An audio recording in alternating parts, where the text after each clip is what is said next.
Assalamualaikum warahmatullahi wabarakatuh. Yang terhormat Bapak Bagus Nuhari Hermawan selaku dosen pengampu mata kuliah birokrasi dan governance publik. Lalu teman-teman yang saya banggakan. Perkenalkan, saya Muhammad Arik Reviansyah dengan NPM 2404 1010234 dari program studi administrasi publik.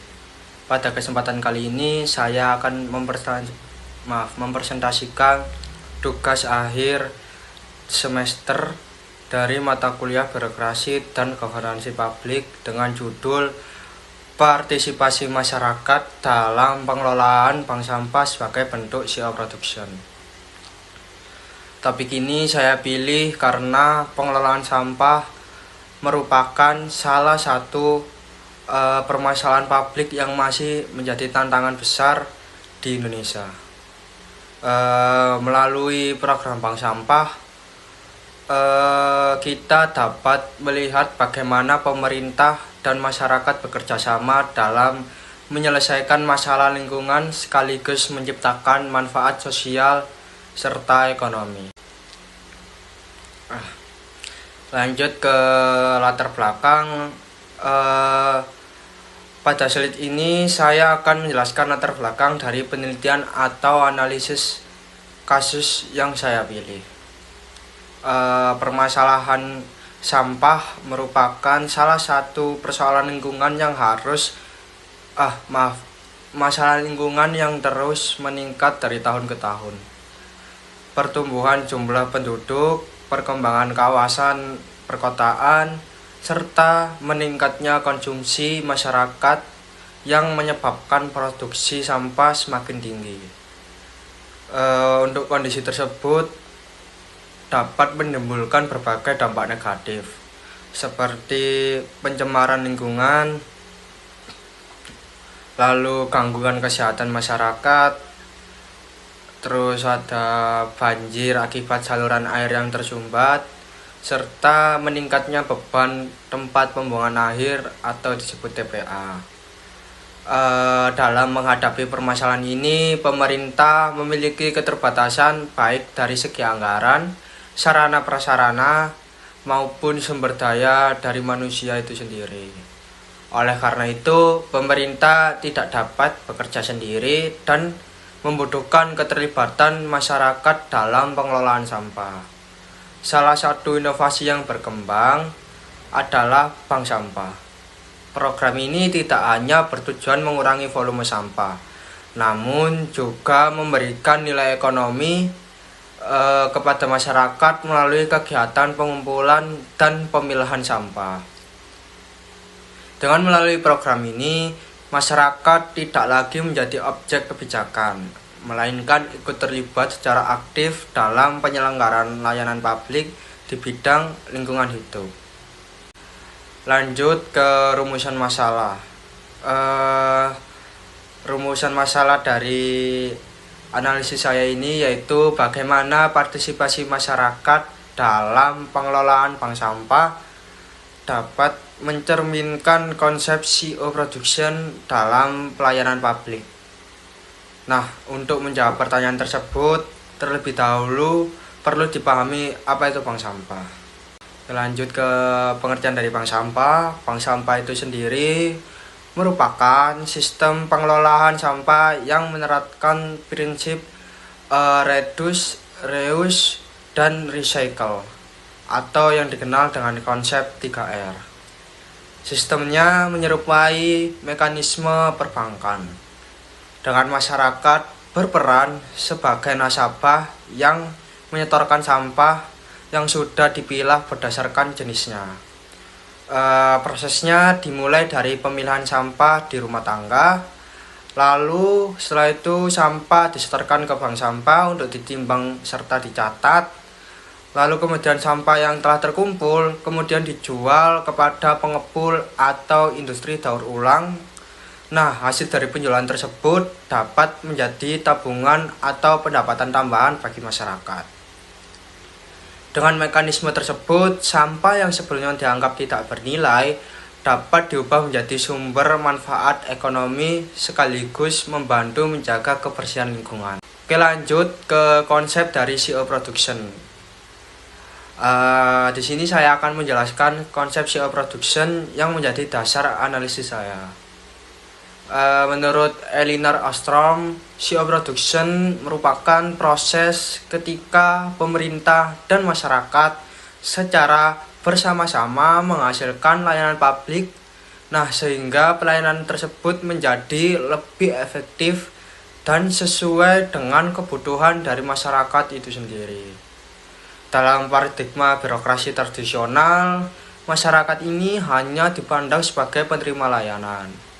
Namun, dalam konsep CO production, masyarakat juga berperan sebagai pihak yang ikut memproduksi layanan publik.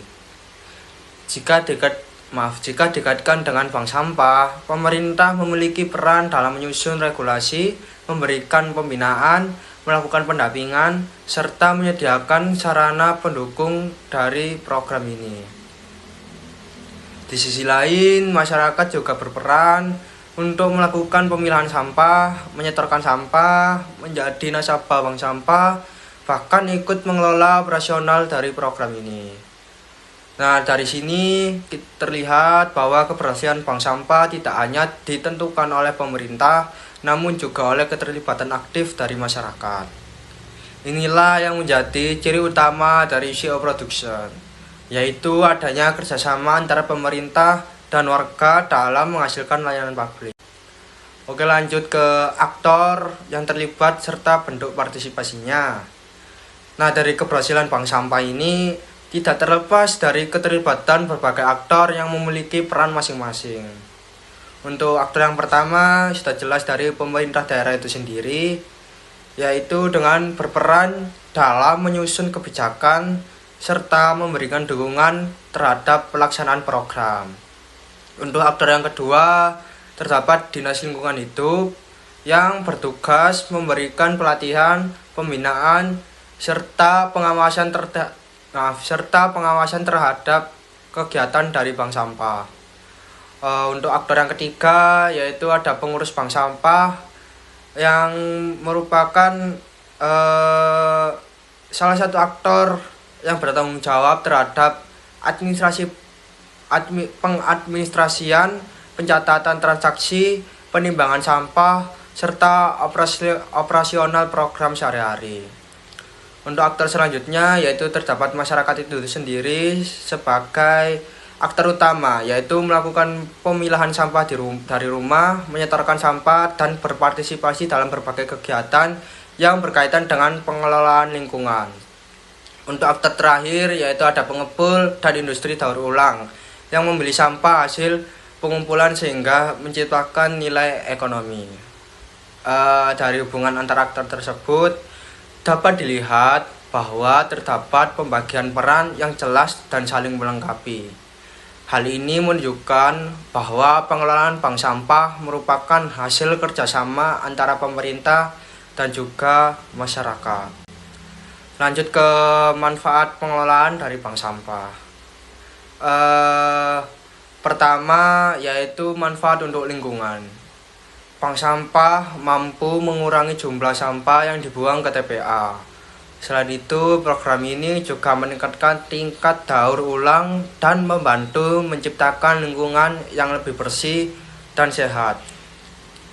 Untuk yang kedua, ada manfaat untuk sosial. Keberadaan dari bank sampah ini dapat meningkatkan kesadaran masyarakat terhadap pentingnya menjaga lingkungan. Lalu, program ini juga mendorong tumbuhnya budaya gotong royong dan mempererat hubungan sosial antar warganya. Untuk manfaat yang ketiga, yaitu manfaat untuk ekonomi, yaitu masyarakat memperoleh tambahan pendapatan dari hasil penjualan sampah. Selain itu, sampah yang sebelumnya tidak bernilai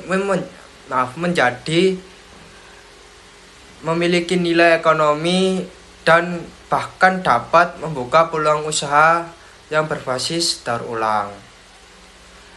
Jika dianalisis dari perspektif governance publik, Manfaat-manfaat tersebut menunjukkan bahwa partisipasi masyarakat mampu meningkatkan efektivitas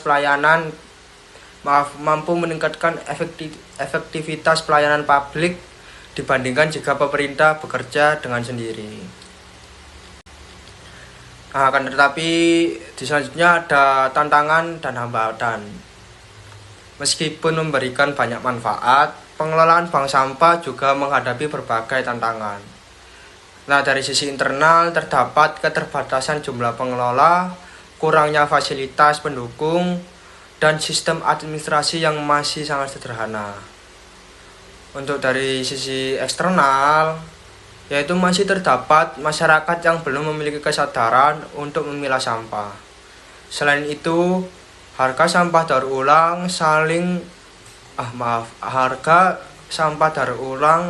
juga sering mengalami fluktuasi sehingga mempengaruhi pendapatan dari program. Nah, tantangan lainnya yaitu menurunnya partisipasi masyarakat dalam jangka panjang. Pada awalnya, program biasanya memiliki antusiasme masyarakat yang cukup tinggi. Namun seiring berjalannya waktu, partisipasi tersebut dapat menurun jika tidak ada pembinaan dan inovasi yang berkelanjutan. Oleh karena itu, keberlanjutan program sangat bergantung pada komitmen pemerintah serta konsistensi dari masyarakat itu sendiri. Lanjut ke rekomendasi. Untuk rekomendasi dari program ini, yang pertama yaitu memperluas edukasi kepada masyarakat mengenai pentingnya pemilahan sampah sejak dari rumah tangga. Nah, untuk yang kedua yaitu memberikan insentif kepada masyarakat yang aktif berpartisipasi dalam program.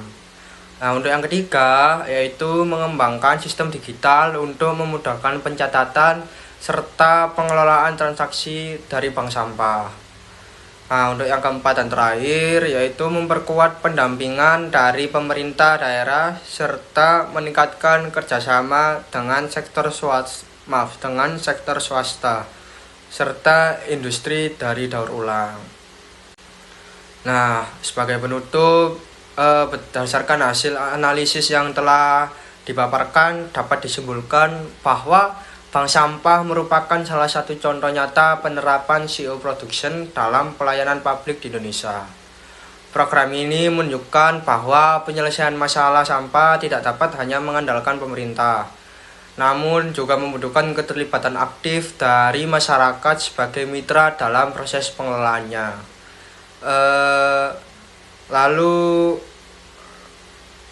Masyarakat turut berkontribusi dalam menghasilkan layanan publik yang lebih efektif dan berkelanjutan.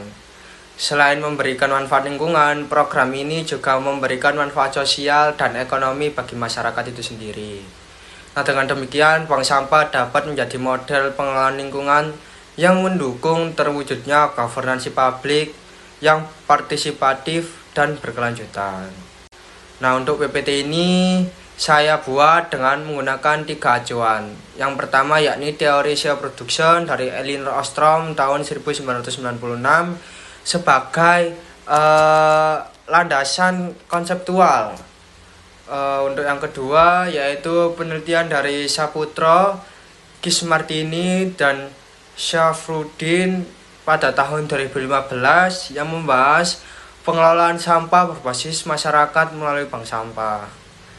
Untuk yang ketiga yakni ada penelitian dari Asteria dan Heruman pada tahun 2016 yang menjelaskan bank sampah sebagai strategi pengelolaan sampah berbasis masyarakat. Nah, sekian presentasi yang dapat saya sampaikan. Bila mana ada salah atau kurangnya mohon dimaafkan. Terima kasih atas perhatian Bapak dosen dan teman-teman sekalian. Wassalamualaikum warahmatullahi wabarakatuh.